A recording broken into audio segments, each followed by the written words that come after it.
Bonjour, la capsule maintenant va couvrir ce qu'on appelle les esquisses. Très important, quand on décide quelque chose en 3 dimensions, il faut quand même commencer en 2 dimensions. Un peu comme quand on était dans AutoCAD puis on faisait les vues de face, côté, etc. Les esquisses, ça peut ressembler un peu à ça. Donc, pour commencer, on va créer un nouveau document avec le point ici, le bouton. Si on clique dessus, à un moment donné, il y a cette fenêtre-là qui s'ouvre. On a plusieurs choix qui s'offrent à nous. Hein. Ce qu'on va rechercher, c'est celui qui commence par Part. C'est là-dedans qu'on va générer notre modèle. On va choisir celui qui est métrique pour l'exemple. OK.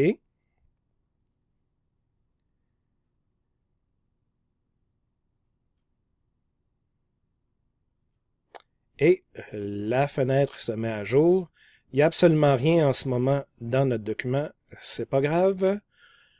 Bon, les esquisses, comme je dis, c'est quelque chose qui se dessine en 2 dimensions. Donc, on va falloir décider sur quel plan on veut dessiner. On a toujours les 3 plans, hein, le plan de face, le plan de dessus, le plan de profil. Si vous voyez, ils sont ici. Hein. Plan de face, plan de dessus, plan de droite. Si on prend le plan de dessus, puis on veut venir dessiner un carré, comme si on dessinait un carré sur une feuille de papier sur notre bureau, on peut venir chercher ici cet outil-là. Mais avant ça, il faut se mettre en mode esquisse. Le mode esquisse, on peut le faire ici, ou quand on sélectionne un plan, vous voyez ce petit bouton-là qui apparaît, un genre de symbole de C avec une petite étoile, ça veut dire esquisse. Je clique dessus. Et là, mon plan s'est mis carrément perpendiculaire à notre vue. Hein? Comme si on dessinait, pareil comme dans AutoCAD. Et là, je peux venir prendre un outil de dessin ici pour faire le rectangle. Si je clique dessus, je peux venir faire un rectangle comme ça. Et ça ici, c'est notre origine. Si mon rectangle est terminé, je peux cliquer ici et puis là, j'ai fait mon rectangle. Là, regardez bien ici. Il y a des petits symboles qui sont apparus, hein, des lignes droites. Donc, les lignes horizontales veulent dire que cette ligne-là est horizontale et le petit symbole vertical veut dire que la ligne ici est parfaitement verticale. Ces petits symboles verts-là qu'on appelle, ce sont nos relations, nos contraintes, des choses comme ça. On peut leur donner plusieurs noms, mais ça va vraiment indiquer si on veut geler certains mouvements dans l'espace. J'y reviendrai plus tard. Mais là, si vous regardez, votre carré est à une certaine distance de l'origine. Et si vous regardez en bas, c'est écrit ici sous contrainte. En fait, contrairement à AutoCAD où on va coter à la toute fin, ici on veut vraiment venir donner nos dimensions tout de suite. Donc si on avait une dimension à donner à notre rectangle, on vient peser tout simplement sur le bouton cotation intelligente. Et là, il y a plusieurs façons de le faire. Hein. On peut cliquer sur une ligne, et là, vous voyez, ça rajoute une cote. Et là, il y a une fenêtre qui ouvre pour qu'on puisse entrer la valeur qu'on a besoin de mettre. Donc, exemple, là, je l'ai dessiné à l'œil, mais si, selon mon concept, j'avais besoin de 60 mm, je vais rentrer 60, Enter. Et là, maintenant, cette ligne-là fait 60 mm de longueur. Je pourrais aussi décider, c'est quoi la distance entre deux lignes. Donc, je prends une première ligne, vous voyez ici, hein, ça fait la même chose, mais si je viens cliquer une deuxième ligne, oh, on voit que c'est la distance entre les deux lignes qui apparaît ici. Donc, je pourrais faire ça, puis décider que la vraie valeur exacte, c'est 40. Et là, j'ai mon rectangle, les dimensions sont spécifiées. Cependant, si je fais échappe pour sortir de ce mode-là, je vois toujours que c'est sous contrainte. Donc, il y a encore des choses qui peuvent bouger. Hein, des choses qui n'ont pas été fixées. Contrairement à AutoCAD, on a besoin de fixer une forme Hein, nos lignes, nos dessins, nos esquisses ont besoin d'être positionnés par rapport à l'origine. Alors, de la même façon, hein, je clique sur cotation intelligente, je pourrais dire la distance entre la ligne ici, hein, j'ai cliqué une fois, et si je viens cliquer sur l'origine, là, ça me dit hein, la distance entre l'origine et mon rectangle. Je pourrais dire, bon, probablement que c'est 20 mm la dimension exacte que je peux faire. Et là, comme vous voyez, ces deux lignes noires-là sont devenues noires. Ça veut dire, je connais la position en X de cette ligne-là, et parce que j'ai mis 60 ici, je connais sa position ici. Donc, celles-ci sont contraintes, il reste à contraindre ces deux-là. La même chose, hein, la position de cette ligne-là, hein, ou plutôt le coin ici, je dirais, hein, le coin entre le coin et l'origine, c'est pas encore fixé complètement. J'ai sa position en X, mais pas en Y. Je pourrais dire, donc, cette ligne-là, par rapport à l'origine, je pourrais dire, bon, c'est 10 mm, et voilà. Et regardez, toutes mes lignes sont maintenant noires, et j'ai, le mot ici, c'est écrit totalement contrainte. Ça veut dire, tous les degrés de liberté qui permettaient à ma forme de se déplacer ou de changer de forme ou de dimension, j'ai mis des spécifications, hein, les dimensions comme ça, les positions. Donc, tout est gelé, tout est bien identifié, c'est parfait. Et tout le long du cours, il va falloir se concentrer sur s'assurer que ça, c'est effectivement contraint complètement, totalement. Toujours, tous nos dessins. Parce que si on ne fait pas ça, il va arriver des choses tellement bizarres, puis vous ne comprendrez pas pourquoi. Donc, il faut prendre l'habitude de faire ça tout de suite comme il faut. Bon, j'ai fini. Je pourrais faire ça. Vous voyez ici, j'ai une esquisse de fait. J'ai un bouton ici à droite. Si je clique là-dessus, j'ai sorti du mode esquisse. Hein, mon esquisse a été fait ici. Je pourrais faire une autre esquisse. Je pourrais aller chercher, je ne sais pas, encore un rectangle. Mais cette fois-ci, je vais prendre un rectangle. Tiens, je vais prendre encore la même sorte de rectangle. Mais avant de faire ça, vous voyez, là, il me manque une étape. Si je veux faire une nouvelle esquisse, je pourrais faire... non. Je vais faire annuler. Et là, je vais faire encore une esquisse par rapport au plan du dessus. Et là, je vais faire mon rectangle ici par rapport... Je pourrais faire ça ici. Et là, vous voyez, si j'échappe, il y a ce petit point-là ici qui veut dire coïncident. Le coin de mon rectangle est déjà coïncident avec l'origine. Alors là, tout ce qu'il me reste à faire, c'est de mentionner c'est quoi les dimensions. Donc, je viens chercher cotation intelligente. Je pourrais dire 10 comme ça. Et cotation intelligente, 5 comme ça. Et là, si vous regardez, c'est totalement contraint parce que quand j'ai dessiné mon rectangle, j'ai dessiné en partant de l'origine, ce qui m'a permis d'avoir quelque chose qui était complètement contraint sans avoir à mentionner c'était quoi sa position. Excellent. On va sortir de cette esquisse-là. Vous n'aimez pas une esquisse en particulier, vous les voyez toutes les deux, les esquisses qui ont été dessinées. Je pourrais venir sélectionner une esquisse en particulier et peser sur le bouton supprimer sur mon clavier et ça l'efface l'esquisse. On va en faire une autre. On va faire encore plan de dessus, esquisse. Hein, j'ai toujours mon origine ici. Là, vous voyez, je me déplace avec la souris puis la roulette. Et là, le carré que je vais faire, le rectangle, c'est celui-ci, à partir du centre. Donc là, je vais venir choisir l'origine Et là, vous voyez, ça me fait un rectangle comme ça. Et là, encore une fois que mon rectangle est fait, je peux sortir de là. Cotation intelligente. Je vais dire 15 ici. Et 8 comme ça. Et ça me dit totalement contraint parce que, justement, j'ai ma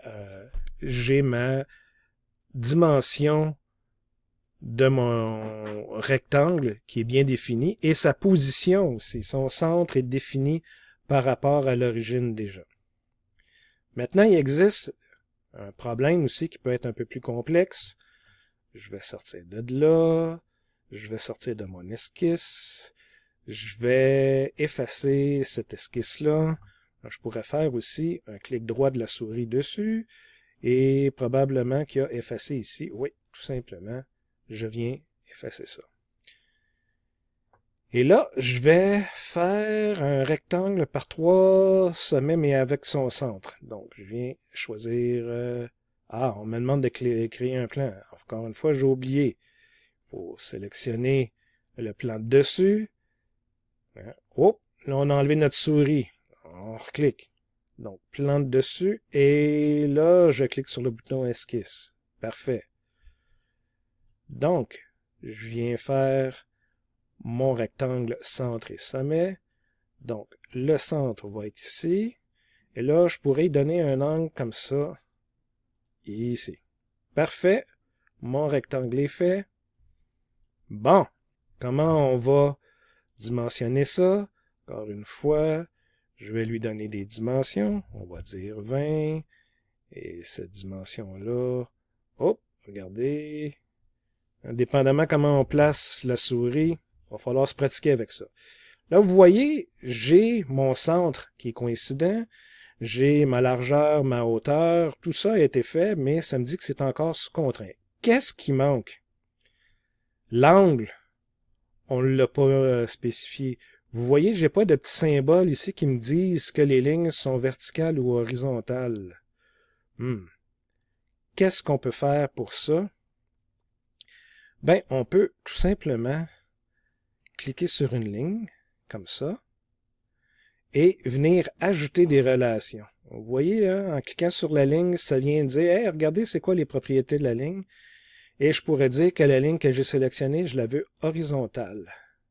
Ça vient rajouter la petite relation ici. Ça vient tourner mon rectangle pour que tout le reste soit horizontal. Vous voyez, toutes les lignes sont noires et c'est totalement contraint. Excellent. Parfait. Les autres formes fonctionnent de la même façon. Maintenant, on pourrait faire un dessin encore plus complexe. On va sortir de cette esquisse-là. On pourrait dire... vous voyez, je pourrais, en tenant la roulette écrasée, je pourrais... Là, vous voyez, hein, je suis plus du tout dans une vision là, qui est complètement perpendiculaire aux esquisses que j'ai faites. C'est pas grave, parce que le prochain dessin, on va le faire encore à partir du plan de dessus. Je clique là-dessus, je clique sur le bouton esquisse, et ça se replace automatiquement dans le bon sens. Et là, si je veux faire une forme un petit peu plus complexe, je pourrais y aller avec les lignes, et tout simplement faire des lignes comme ça. Vous voyez, quand je le tiens bien vertical, il y a le bouton vertical qui apparaît. Là, je pourrais faire quelque chose comme ça ici, et comme ça de même, et comme ça ici. Puis quand j'ai fini de faire ma ligne, je peux faire tout simplement échapper, et c'est terminé. Donc, bien sûr, c'est sous contraint. Hein, il n'y a rien qui a été défini. Donc, on y va avec cotation intelligente. On va venir faire ça. On va dire que c'est 30. Celle-là ici, on va dire que c'est 15. Celle-ci, on va dire que c'est 10. On pourrait dire ensuite, celle-ci, c'est 20. Est-ce que je suis en train de surcontraindre? On va voir. On s'en vient ici. Celle-ci, on va l'appeler 6. On va y dire qu'elle a une longueur de 6 et celle-ci, une longueur de 9. Ben, est-ce que tout me semble correct? Probablement. Mais vous voyez ici, là, peut-être que je vais avoir des problèmes. Hein, parce que j'ai des mesures redondantes. Et là, qu'est-ce qui me manque encore? Ben, la position par rapport à l'origine. On peut faire la même chose. On clique sur cette ligne-là. On va chercher l'origine. On va dire la distance, ça va être 14. Et on pourrait dire cette position-là par rapport à l'origine. On va dire la distance, c'est 30, comme ça. Mais là, ça me dit que finalement, j'ai pas de problème. Ben, tant mieux. Parfait. C'est totalement contraint. Ça veut dire que je ne devrais pas avoir de problème. Je peux sortir de mon esquisse. Et voilà, mon esquisse est faite. Donc, à partir de ça, il y a d'autres choses qu'on va pouvoir faire. Je donne un exemple. Je pourrais venir éditer mon esquisse numéro 1. Pour ça, je vais cliquer sur le bouton Esquisse 1. Et là, ça me ramène sur l'esquisse 1, ici. On voit plus les autres. Et je pourrais décider de venir faire un cercle. Un cercle qui est ici comme ça. Et ce cercle-là, la même chose. On va faire une cotation intelligente. On peut spécifier c'est quoi son diamètre. On pourrait dire 20. On pourrait dire c'est quoi la position de son centre par rapport à cette ligne-là. Même chose ici. Cette ligne-là par rapport au centre. Et là, on pourrait dire, c'est pas 15 peut-être. Excellent. Totalement contraint. Parfait. Mais regardez bien, il existe encore la paire de ciseaux. On vient chercher ça. Et là, on peut tracer une ligne. Je maintiens le bouton de la souris. Je relâche ça. Tout est beau, tout est correct. C'est toujours totalement contraint. Je pourrais dire, j'ai terminé de faire mon esquisse. C'est terminé. C'est terminé. Et voilà, mon esquisse. Et tout est effectivement encore totalement contraint. Il n'y a aucun problème avec mon dessin. Ça fait un tour très rapide des esquisses, mais ce sont les choses de base. Et ça, il n'y a pas deux façons de le faire. C'est toujours la même. Il faut pratiquer, pratiquer, pratiquer. Pratiquer à venir faire ses dessins, à poser différentes formes comme ça. Je les ai pas toutes montrées. Je vous laisse expérimenter avec. Mais chacun des outils pour dessiner se ressemble beaucoup. Et vous allez pouvoir là vous habituer un peu au format. Et tout ça va devenir comme une seconde nature. Et là, je pourrais même décider de sauvegarder ça. Je pourrais faire sauvegarder. Bien sûr, je pourrais dire ça c'est le dessin industriel assisté par ordinateur, hiver 25, 00, parce que c'est le professeur, démonstration 2, on pourrait dire, j'appelle ça démonstration 2, et je ne veux pas le placer ici, je veux le placer à une autre, dans un autre répertoire, et je peux faire enregistrer ici, et je pourrai m'en servir la prochaine fois. Donc, à la prochaine!